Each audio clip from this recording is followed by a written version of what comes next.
Hello दोस्तों, आप सभी का स्वागत है मेरी एक और नई वीडियो में। अगर आप चैनल पर नए हो तो चैनल को सब्सक्राइब कर दो और बेल नोटिफिकेशन को ऑल पे सेट कर दो। आज मैं द पेलेस एंशिएंट का एपिसोड 2 एक्सप्लेन करने जा रहा हूँ। एपिसोड 2 की शुरुआत उसी जंगल से होती है जहाँ वो लेडी कहते हैं, यंग मास्टर अब हमें इस जगह से बाहर जाना चाहिए। ये बात सुन के यूजुआन कहता है, यंग मास्टर, लगता है तुमने किसी गलत बंदे को यंग मास्टर बोल दिया है। क्या हम कभी मिले भी हैं? वो लेडी कहती है, क्योंकि तुम वॉइड क्लैन के प्रिंस हो तो तुम्हारे पास जो यूनिक ऑरा है वो कभी भी छुपाया नहीं जा सकता है। ये बात सुन के यूजर बोलता है, क्या मैं और प्रिंस? और इस बात को सुन के वो जोर जोर से हंसने लगता है। कहता है, स्कैमर, तुम्हारी ट्रिक मुझ पे काम नहीं करेगी। वो लेडी कहती है, क्या स्कैमर? तभी हमारा यूजवान जाते हुए कहता है, मैं तो पहले से ही कंगाल हूँ। तुमने शायद किसी गलत बंदे को पकड़ लिया है पैसा लूटने के लिए। कुछ भी हो, पर तुमने मेरी मदद की थी, उसके लिए धन्यवाद। अब मैं यहाँ से चलता हूँ। वो लेडी हमारे यूजवान को छोटा बदमाश बोलती है और वो अपनी पावर को रिलीज़ करती है। उसकी मदद से वो हमारे यूजवान को पकड़ लेती है। ये जुआन कहता है, मैं हिल नहीं पा रहा हूँ। वो लेडी कहती है, मेरे सामने आज्ञाकारी बन के रहो और मुझे फॉलो करो। मैं तुम्हें इतनी आसानी से भी नहीं जाने दूंगी, सिर्फ इस वजह से कि तुम एक यंग मास्टर हो। हमारा ये जुआन कहता है कि मुझे नीचे रखो। अगले सीन में हमें दिखाया जाता है कि हमारे ये जुआन को रस्सियों से बंध दिया होता है। वो कहता है कि तुम मुझे बार बार यंग मास्टर बुला रही हो, तो तुम्हारे यंग मास्टर का ऑर्डर है कि मुझे रिलीज़ करो। ये बात सुन के वो लेडी कहती है कि मैं मानती हूँ कि तुम यंग मास्टर हो, पर मैं भी वाइट क्लैन की इंपीरियल गार्ड हूँ और मैं सिर्फ तुम्हारे फादर का ही ऑर्डर मानती हूँ। वो लेडी हमारी ये जुआन को बताते हुए कहती है कि जिस वर्ल्ड में अभी हम हैं ये सिर्फ एक इल्यूज़न स्पेल है जिसे तुम्हारे फादर ने तुम्हें प्रोटेक्ट करने के लिए बनाया था, पर अब ये वॉइड ट्रांसफॉर्मेशन कर्स ढलने वाला है, जिस वजह से मुझे तुम्हें यहाँ से बाहर ले जाना होगा, क्योंकि जैसे ही ये स्पेल टूटेगा तो हमारे एनिमीज़ को पता लग जाएगा हमारी लोकेशन के बारे में।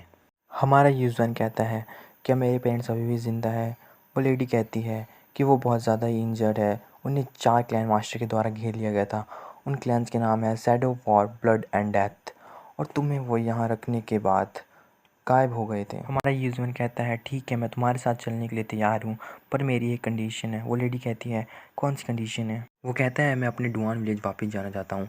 आखिरकार मैं वहीं तो बड़ा हुआ हूँ। मैं जाने से पहले उन सभी को शुक्रिया कहना चाहता हूँ। वो लेडी कहती है, ठीक है, मुझे तुम्हारी शर्त मंजूर है। उसके बाद वो हमारे यूज़मैन की रस्सियाँ खोल देती है।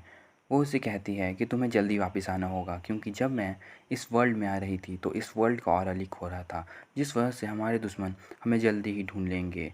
हमारे यूज़वैन कहता है कि तुम्हें चिंता करने की कोई ज़रूरत नहीं है, मैं जल्दी ही वापस आ जाऊंगा। अगले सीन में हमें 2 पर्सन दिखाए जाते हैं जो कि उस इल्यूजन वर्ल्ड में आते हैं, और हमें इनका नाम red hair lady and white hair. Red hair lady बोलती है कि फेंग बुयान का ऑरा इस वर्ल्ड में डिसअपियर हो गया है। दोस्तों, फेंग बुयान वही औरत है जिसने हमारे यूज़वैन की जान बचाई थी। उसके बाद वाइट हेयर लेडी बोलती है, लगता है वाइट क्लैन के मेंबर इधर छुपे हैं। उसके बाद फिर से वो रेड हेयर लेडी बोलती है, अब हम दोनों को यहाँ से अलग हो जाना चाहिए। तुम जाके वाइट क्लैन के मेंबर्स को ढूंढो और मैं जाके फेंग बुयान का ध्यान रखती हूँ, पर ये बात याद रखना कि तुम्हें उन्हें ज़िंदा रखना है। इस बात को सुन के वो वाइट हेयर लेडी बोलती है कि तुम्हें चिंता करने की कोई ज़रूरत नहीं है, मैं उन्हें जान से नहीं मारूंगी, मैं तो सिर्फ उनका खून ही पीऊँगी। हमें अगले सीन में हमारा युज़वान दिखाया जाता है जो कि दौड़ते हुए अपने विलेज की तरफ जा रहा होता है। वो हंसते हुए कहता है कि कोई गधा ही होगा जो वापस जाएगा। उसे क्या लगता है उसकी छोटी सी ट्रिक मेरे पर काम करेगी?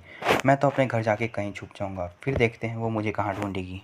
तभी हमें दिखाया जाता है हमारा युज़वान विलेज पहुंचकर कहता है, कितनी अजीब बात है, अभी यहाँ एक भी दिया क्यों नहीं जला है। तभी दिखाया जाता है कि एक बंदा अचानक से हमारे युज़वान के सामने आकर उसे भागने को कहता है। उसे एकदम से अपने सामने आकर देख हमारा युज़वान भी डर जाता है। हमारे युज़वान उसे ढंग से देखने के बाद कहता है, लगता है मिस्टर वैंग आपको बहुत ज़्यादा ही चोट आई हुई है। तभी हमें दिखाया जाता है कि किसी का हाथ उसकी छाती से आर पार हो जाता है। वो कोई और नहीं, वही वाइट हेयर लेडी होती है, जो कि हंसते हुए कहती है कि मुझे और भी खून चाहिए, जिसे देखकर हमारे हीरो की हालत पतली हो जाती है। उसके बाद हमें दिखाया जाता है कि उसने गांव के सभी लोगों को मार दिया होता है, और वो हमारी युज़वान की तरफ देखते हुए कहती है, तुम्हारे अंदर से वाइट क्लैन के मेंबर का और आ रहा है, लगता है तुम वाइट क्लैन के प्रिंस हो, क्या मैं सही हूँ? और दोस्तों, इसी के साथ ये एपिसोड ख़त्म होता है। Thanks for watching.